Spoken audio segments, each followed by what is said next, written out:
Got some crazy news about my favorite version of Spider-Man, Miles Morales. He got new powers. That's not really the news, but really the news is like this version of Spider-Man is just really cool, man. I've heard good things. So if you haven't been following the Miles Morales Spider-Man comic, he's getting new powers. And this comic is amazing. Oh my God. This deals with God. Who is this guy? Comics Explained. I've seen a few of his videos. That's why it got recommended to me.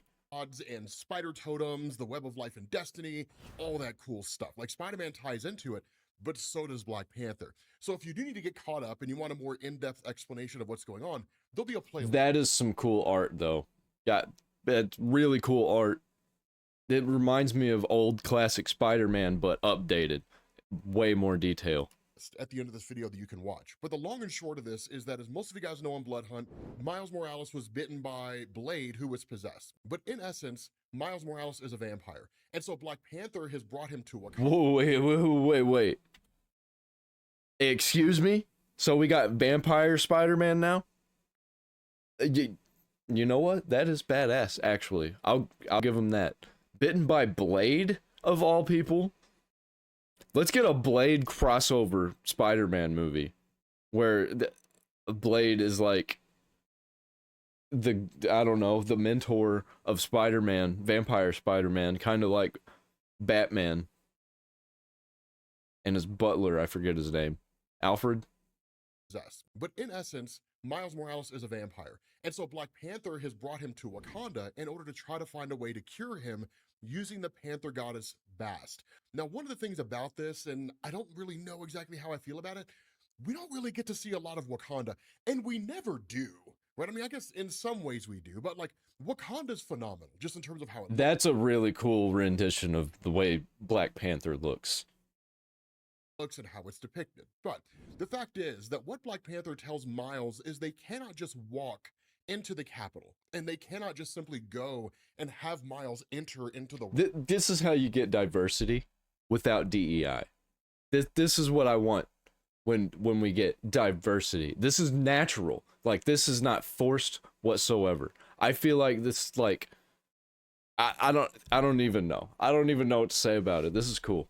I'll probably read this. realm of Bast because it would draw too much attention. And that really kind of builds on the nature of Doom War. So for those of you guys who are unfamiliar with that story, and we'll kind of reference it a little bit as we get later on into this video, Doom War was a story where Dr. Doom had orchestrated a nationalist uprising in Wakanda in order to create a conflict over there so nobody would pay attention to what was happening over here. What was happening over here? He was stealing all the vibranium in Wakanda. It's a phenomenal story, and we might remaster it just for the sake of having done it, because it's just a phenomenal story. It's incredible the way that it goes down. He becomes like godly powerful and all kinds of stuff. Yo, he's got what power? It's wild. But the fact is that what goes on here is that because of the fact that while Black Panther is the leader of Wakanda, he is also aware that My nation does not take kindly to those who would sneak across her borders. Based? Based, though? Hold on. You just sneaking that in there about some illegal immigration? ever since Doom War, and potentially even before Doom War, he just wasn't aware of it. I'm surprised at how parts of this place remind me of home. What is going on? What is happening here? You'll find people in their countries are more similar than they are different, young spider. What is this talking about? I'm cool with bringing politics into like comics like this if it's like actual real world politics. I don't know what they're talking about here. There are those individuals in Wakanda that are looking for ways to basically cast him out as the leader and change out the entire monarchy with something else, whether it be a democratic society or it be just kind of like a dictatorship under the rule of some warlord. We don't definitively know. But because of this, I'm cool with not knowing. I'm cool with like a touch of politics. Don't get straight up into it. Don't get like anti-Trump and shit about it.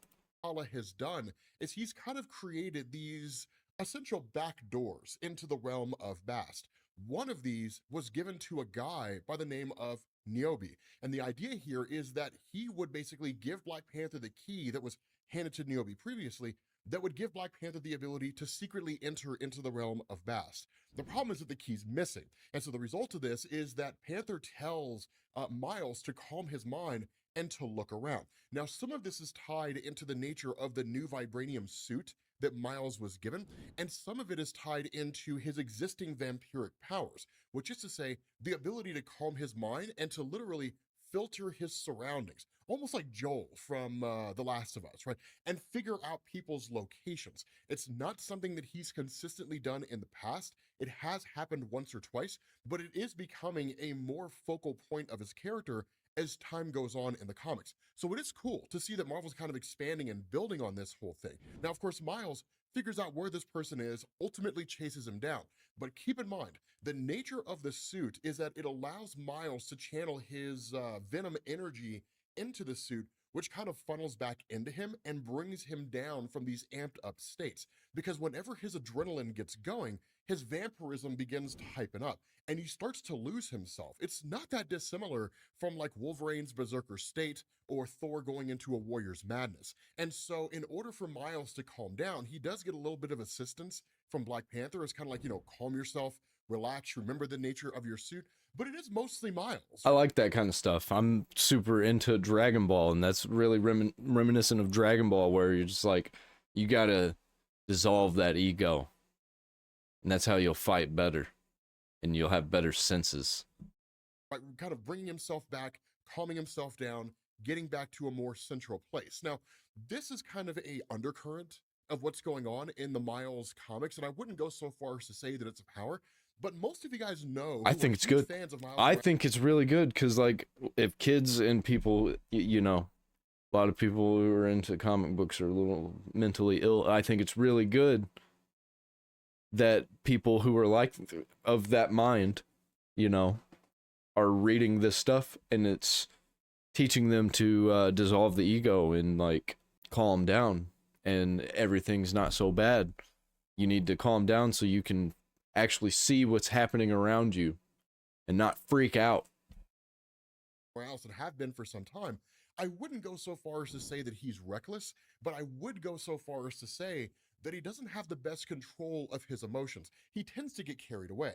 And so one of the undercurrents, maybe personality trait adjustments that's happening here, is Miles is effectively growing up, right? Learning emotional intelligence to a degree, understanding what it is that his triggers are that send him into a heightened state, and then bringing himself back down. And so what we end up finding out from all of this was that it was actually all just a test. This person who stole works for Black Panther, and the idea was to send Miles on a wild hunt to make sure that he can still control himself, which, while it's not as good as it could be, it's better than it could be, right? So it's kind of like, okay, you are ready to meet Bast, and we'll let Bast decide whether or not you're worthy of being cured. Now, the other cool thing that goes on is there's a bit of a conversation here between T'Challa and Miles, where T'Challa asks, what do you know of Wakanda's traditions? Now, all Miles really knows is just kind of what he's heard tell, right? Spider-Man and other members of the Avengers, and this is what the Wakandans do, whether it was like the main focus of a conversation or just kind of some passing statement, but he doesn't really know with any measure of certainty because he's never really been here in any meaningful way. And that's why you hear things where he says, you guys have the best technology on the planet, and you're one of the richest nations as well. Now, I know a lot of you guys would say, well, no. Wakanda is the wealthiest nation in the world. They were, and that's where we kind of reference Doom War again, right? That at the end of the Doom War story, which I guess maybe this might be a bit of a spoiler, the events transpired in such a way to where they're never going to be able to adapt these comic books correctly. They've messed up so bad recently with the new comic books that these cool comic books are just kind of, going by the wayside. Nobody knows about them. Vibranium was basically rendered inert. Vibranium has no value anymore, at least the Great Mound doesn't. And so while Wakanda does not derive its wealth from all the vibranium it has at its disposal, because we're getting this cool story. Meanwhile, what is that other Miles Morales story that's happening? Or it's not even Miles Morales. Wait, what am I thinking? It's just Spider-Man. They just race swapped Osborn. Now the Great Mound is just a giant chunk of rock. Instead, when they were ultra wealthy, they bought up the national debt of multiple countries. So those countries are going to pay them back forever. So sure, they're not as rich as they could be. Remove a zero from like a few trillions, and that's kind of where they are, right? Hundreds and hundreds of billions of dollars of wealth. So they're not broke. You know what I mean? Like it's one of those cool little elements. But the other thing that Black Panther says, and really kind of how he hints at the nature of Bast, is he says, I speak of things not found through online searches or worn Avengers files. I speak of our tradition of communion, of unity. And that's where Miles asks, you're not going to ask me to repent for my sins, are you? And Black Panther says, I am not a priest, my friend, though if something weighs heavy on your mind, I welcome shouldering some of that burden. Now, here's the kicker here. Black Panther is technically a priest, but not a priest in the traditional sense, right? He's not a Catholic priest, right? You don't walk in there and say, forgive me, Father, for I have sinned. And Black Panther's like, what? Yeah, he's like a priest class in an RPG. Do, man. Like, it's not one of those things, right? He is a servant of the Panther goddess Bast, and he is the spiritual political leader of Wakanda itself. But again, he's more of like a herald for the Panther god Bast, not really a priest per se. Now, depending on how you want to look at it, you could argue they're effectively two sides of the same coin, and they're essentially the same thing, right? Moon Knight's not a priest, but he calls himself a priest, and he's a servant of Khonshu. So again, you kind of split the difference and make sense of it in a way that works for you.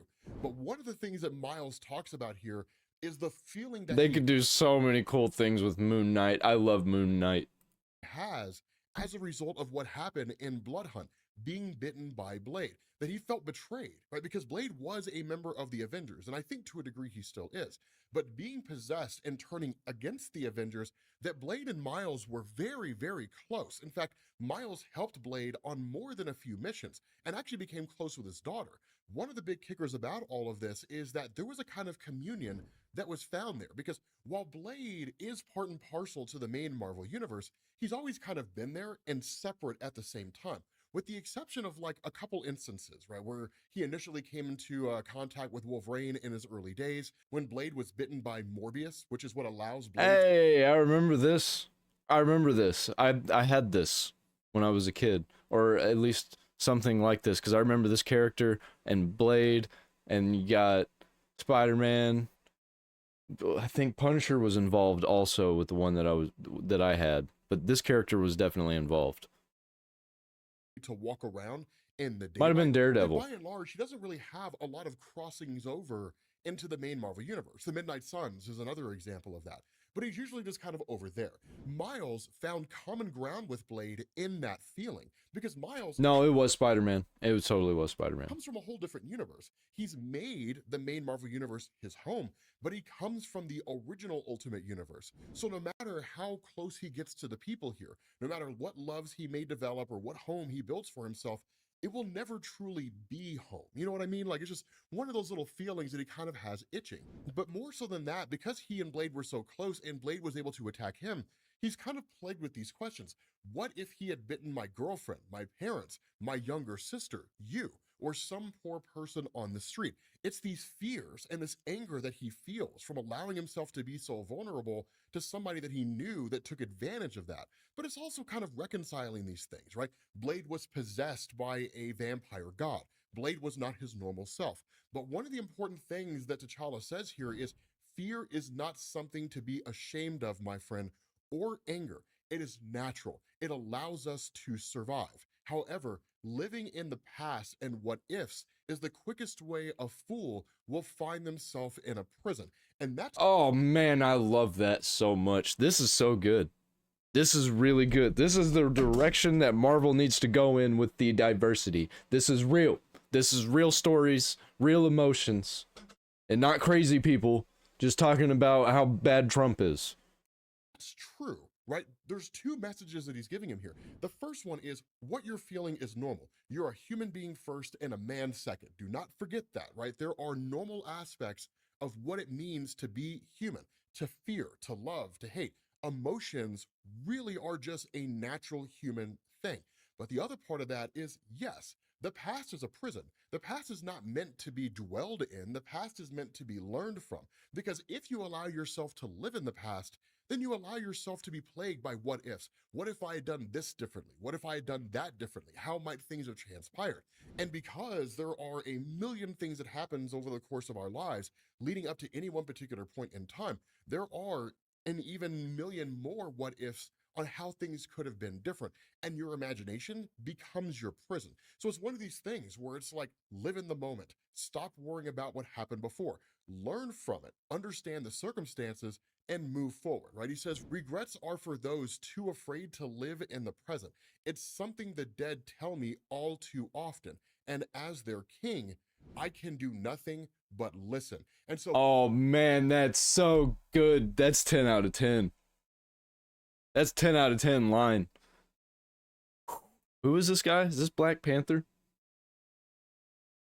what they end up doing is getting to the field where the Panther goddess Bast presents herself. Now, we are going to see a bit of a change in terms of how Bast shows herself to people within this Black Panther mythos, because again, Marvel Comics copies the Marvel Cinematic Universe. It's not the other way around anymore, which really begs the question, what's Marvel Comics going to do when the MCU stops making movies? And so when Bast presents herself to Miles, the initial kind of presentation here is, are you even worthy of my attention? Now, this is not a fight. It's not a knockdown, drag out conflict between the two. That comes later. In the here and now, it is Bast reading the soul of Miles Morales, reading what it is that makes him who he is, what he plagues himself with, how he views himself, how he's treated people over the course of his life. She's quite literally judging his very humanity. Now, of course, ultimately he passes, and that leads to her traveling back to a kind of realm, and then Black Panther following suit. And this is where you get that kind of copy from the Marvel Cinematic Universe. We are introduced to the Bashia Rui. Now, here's the thing about this, is that in Marvel Bashia Rui? Like, is that something like Metro Nui? Is this some Bionicle shit? Comics in the past, there wasn't really any instance of anything like this existing. This only exists because of the Marvel Cinematic Universe. When it came to encounters with Bast, Bast would present herself to you. Very rarely would you ever actually go That's to the cool. realm of Bast. And in fact, Like, this is cool.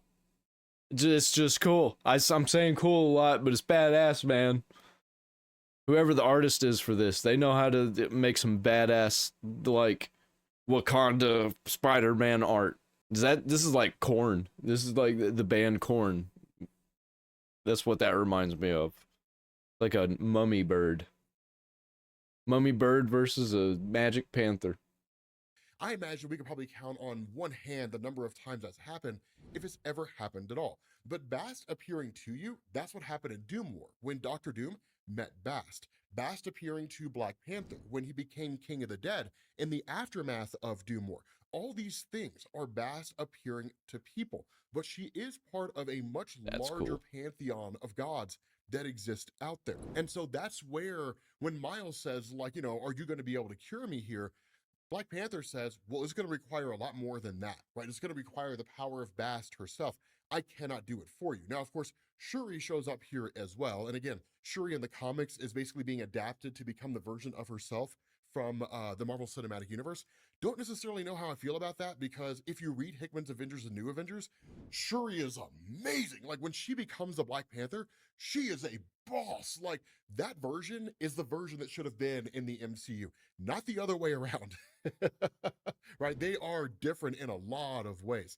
But the cool thing here is that ultimately it's like, okay, let's begin this kind of, I wouldn't call it like an incantation, but basically this process in order to get Miles over to the other side so Miles can communicate with Bast. Now, part of this involves taking the heart-shaped herb. The other part is opening a doorway so Miles can get in. And so when the whole thing is cast, Miles wakes up within the realm of Bast. And she's like, do you really show up here to my doorstep not knowing who it belongs to? Now, one of the things about Bast as a character is that Bast is fair, but Bast is also very haughty and proud at the same time. Which, would you really expect anything other than a goddess that represents cats? Right? I mean, I'm just saying. But she is very, very proud. And that's why you don't want to ingratiate yourself to Bast and say, I am not worthy of your greatness. But at the same time, you don't want to be arrogant. And that's why whenever Black Panther speaks with Bast, he speaks with respect, but confidence at the same time. And so it's why when she's like, who is it that would bring an outsider to my domain? Why would you do this? And the response of Black Panther is, I do not understand. I mean no offense by our presence here, right? He doesn't throw himself down on the ground. Forgive us, Lord Bast. We are not worthy of your greatness, and please see our... No, no, no, no. That's not what you do, because then she will probably destroy you just for irritating her. You know what I mean? So like, you don't really do that kind of thing. And so that's where Bast says, no offense is given. And she says, and yet offense is given. And that's where T'Challa remains standing on his feet with confidence. Forgive our transgressions here. It is not my intention to insult, merely to help the boy.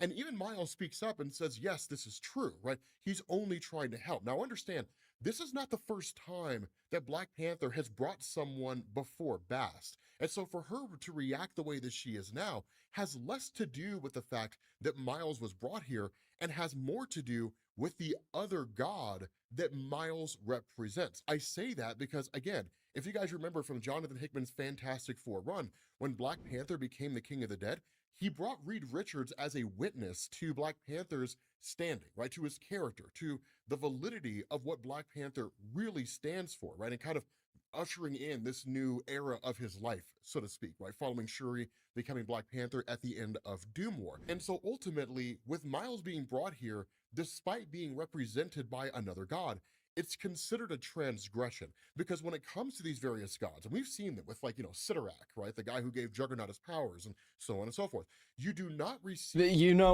Growing up, I always heard that like comics were for kids, and then I'd read the comics and it'd be shit like this, and I'd be like, if only these adults knew what I was reading, because this probably isn't for like 5-year-olds, I was probably like 8 reading these comics, but they were pretty intense, pretty brutal. And these parents, they just didn't know. They had no idea. Same with like video games and anime and like these cartoons. They always think like, oh, they're for kids. I ain't gotta worry about them. That's what happened to me. I ended up watching Spawn 2 when I was like 6. Stuff like that happened all the time. Stripperella, Ren and Stimpy. I was way too young for that stuff. Received a gift from a god and then, quote unquote, secretly travel to another god and ask for a gift. It's considered offensive, right? You just don't do that sort of thing. But Miles doesn't know what they're talking about, because Miles does not know about the Spider-Man mythos. If this was Peter Parker, that would have been nipped in the bud right off the bat. He would have said, okay, look, we can do that, Black Panther, but there's something I need to go take care of first. And that's assuming he would even be allowed to do it. And so what I'm talking about here is the great Anansi. Now, this is a really, really cool thing, because a lot of you guys have heard of the Web of Life and Destiny. A lot of you guys know about the Inheritors, Spider-Verse, all that kind of stuff. But for those of you guys who haven't, for years in Marvel Comics, Peter Parker was just a dude who was bitten by a radioactive spider, and then he got some powers. And that was it. That's really all it was. But once you got to J. Michael Straczynski's run, you got to Dan Slott's run, you started learning that when Peter Parker was bitten by a radioactive spider, that he effectively became a herald for the spider god Anansi. Not only that, everyone everywhere across the multiverse who's ever been bitten by a radioactive spider is a harbinger for Anansi, a herald, a representative of Anansi. So it's like Rick and Morty, how you just got a bunch of different types of Ricks throughout all the universes, whether they know it or not. And so the reason why this is so important is because this ties into the nature of the greater Spider-Man mythos, that he says things like, I am the great spider, weaver of stories, of legend, of myth and song. Mine is a host that expands worlds and realities and universes, a reverberation of a string plucked on my web, no matter how distant, always finds its way back to me.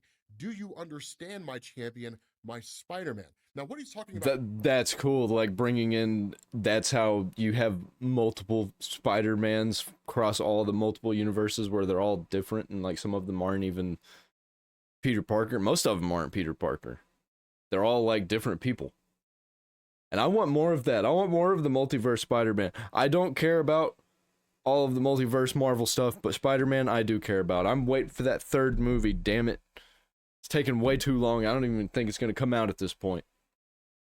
And the fourth movie for the other Spider-Man series. About here is the web of life and destiny. And a lot of people try to figure out a way to reconcile the web of life and destiny with the greater multiverse, how it all ties together, how it fits in with things like the Mcron crystal and the negative zone and so on and so forth. The easiest way to understand the web of life and destiny in Marvel Comics is not so much that it is a replacement for the multiverse, but it simply represents one part of the multiverse. Things like the Mcron crystal are more like a hallway of doors of the multiverse, right? So you can enter in and out of any... Yeah, I see that, yeah. I mean, I don't know what he's talking about here, but that hallway of doors where you open a door and it's just like, this has got weird stuff happening in it, kind of like Danny Phantom at the Ghost Zone. You open a door and it's just like, well, that was something weird that I've never seen or experienced before. Open a door and be like, well, I just went to Ghost Prison. Universe, across the multiverse, if you can travel and survive in the white hot room of the Mcron crystal. When it comes to something like the web of life and destiny, it's easier to think of it as like the Force from Star Wars, but only pertaining to spider people. So these threads that exist out there are all kind of tying these spider people together. And the threads represent realities or individual people and things like that.